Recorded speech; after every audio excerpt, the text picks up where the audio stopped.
उसी शाम पिता की हालत अचानक बिगड़ गई।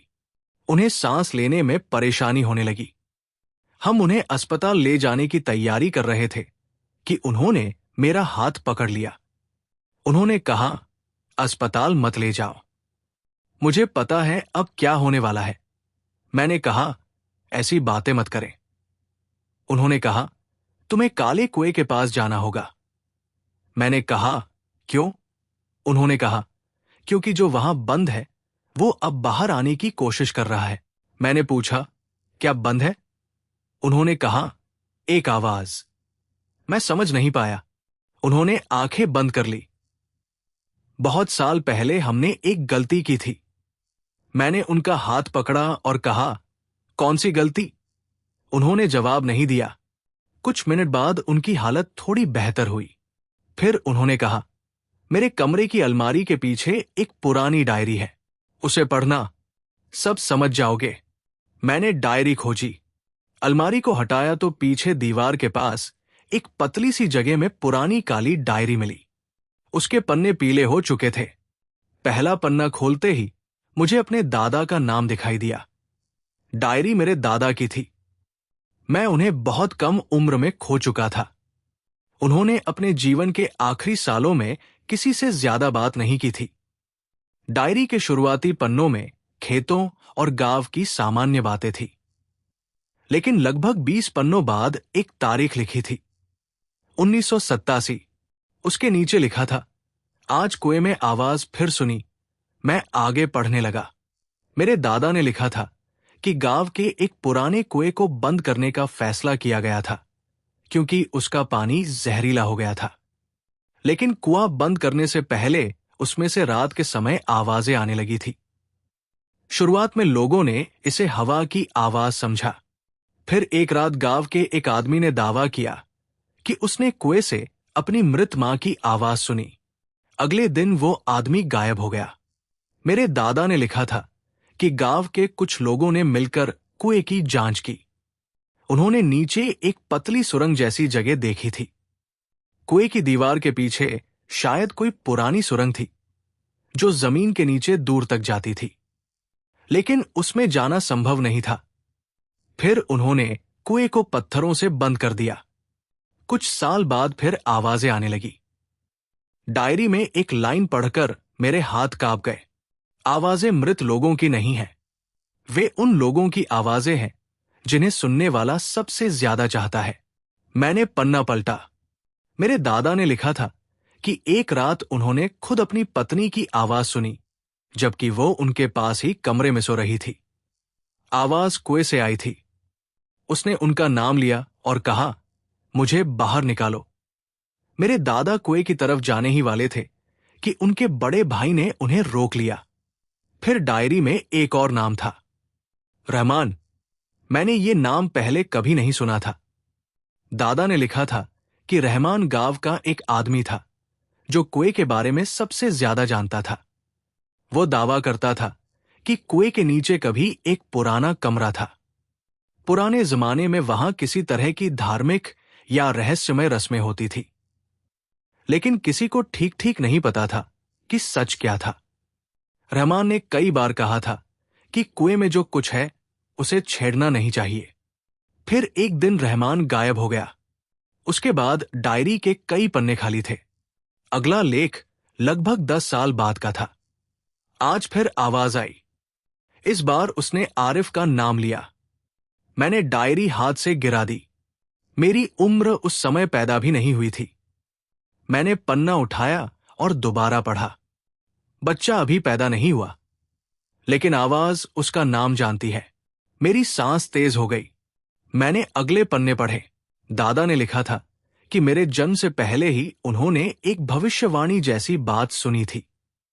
उन्होंने कहा था कि कुएं से आने वाली आवाज कभी कभी उस व्यक्ति का नाम पहले से जान लेती है जो उसके पास जाएगा। उन्होंने ये भी लिखा था कि आवाज किसी इंसान की आत्मा नहीं थी, वो शायद एक ऐसी चीज थी जो लोगों की यादों और आवाजों को अपने अंदर जमा करती थी। अगले पन्ने पर लिखा था, अगर कभी आरिफ को कुएं की आवाज सुनाई दे तो उसे जवाब मत देने देना।